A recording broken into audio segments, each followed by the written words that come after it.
ముఖం చెల్లుబాటుగాక అసెంబ్లీ నుంచి వాకౌట్ చేసిపోయిందంటేనే ఈ వర్గాల మీద వారికి ఎంత ప్రేమ ఉందో అర్థమవుతా ఉంది. ఈ రాజ్యాంగం పనికిరాదు, కొత్త రాజ్యాంగం రాయాలన్న కేసీఆర్కి ఇలా రాజ్యాంగం గుర్తుకొస్తూ ఉంది. అసెంబ్లీలో ఎస్సీ కేటగరైజేషన్ చేయాలని ఆనాడు గౌరవ ముఖ్యమంత్రి మా సంపత్ కుమార్ గారు, సండ్ర వెంకట వీరయ్య గారు మాట్లాడినప్పుడు వాళ్ళని అసెంబ్లీ నుంచి బైకాట్ చేసి బయటకు పంపించినటువంటి, సస్పెండ్ చేసినటువంటి వాళ్లకు ఈరోజు ప్రేమలు గుర్తుకొస్తూ ఉన్నాయి. అదే అసెంబ్లీ సాక్షిగా దళితుడైనటువంటి మా రాజయ్యను నిర్దాక్షిణంగా ఉప ముఖ్యమంత్రి పదవి నుంచి తొలగించి ఈ రోజు వరకు కారణం చెప్పినటువంటి వాళ్ళు ఈరోజు దళితుల గురించి మాట్లాడుతూ ఉన్నారు. ఈరోజు బీఆర్ఎస్ పార్టీ అంటేనే దళిత బహుజనుల వ్యతిరేక పార్టీగా ముద్ర వేసుకున్నారు.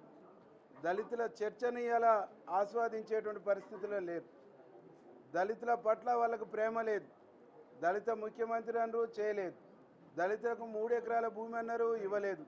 దళితులకు డబుల్ బెడ్రూమ్ ఇళ్ళు అన్నారు, ఇవ్వలేదు. దళితులకు 3 ఎకరాల భూమి ఇచ్చి వాళ్ళకు పెట్టుబడి సాయం చేసి 1 సంవత్సర కాలం వాళ్ళకు పెట్టుబడి ఇచ్చి వాళ్ళని లక్షాధికారులు చేస్తానన్నాడు. బిచ్చమెత్తుకునే పరిస్థితికి తీసుకొచ్చారు. రాజకీయంగా, ఆర్థికంగా, సాంస్కృతికంగా ఈ దళిత జాతిని, బీసీ వర్గాలని గొర్రెలు బర్ల పేరుతోని మోసం చేసినటువంటి వాళ్ళు, మోసగించినటువంటి వాళ్ళు ఈరోజు మొసలి కన్నీరు గారుస్తూ ఉన్నారు.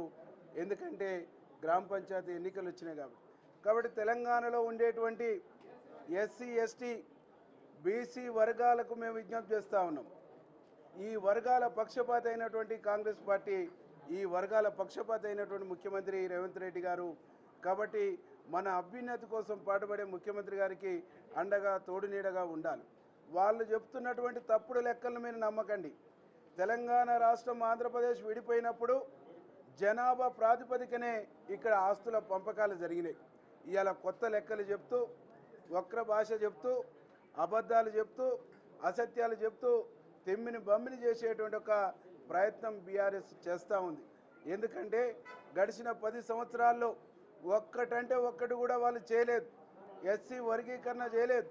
ఎస్సీ వర్గీకరణ కోసం సుప్రీంకోర్టులో సిన్సియర్గా ప్రయత్నం చేయలేదు.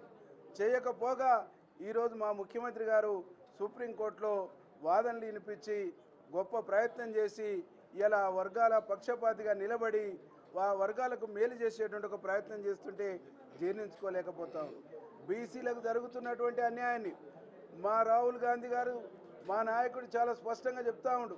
బీసీ కులగణన చేసి, బీసీ కులగణన ఓన్లీ రాజకీయాలలో, విద్యారంగంలోనే కాదు, ఆర్థిక రంగాలలో కూడా బీసీలకు, ఎస్సీలకు మేలు జరగాలనేటువంటి ఒక ప్రయత్నం చేస్తూ ఉంటే వాళ్ళ కోటలు కూలిపోతాయి.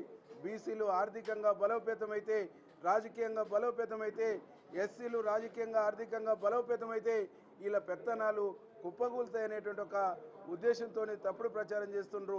దీన్ని ప్రజలు నమ్మొద్దని చెప్పేసి విజ్ఞప్తి చేస్తాం.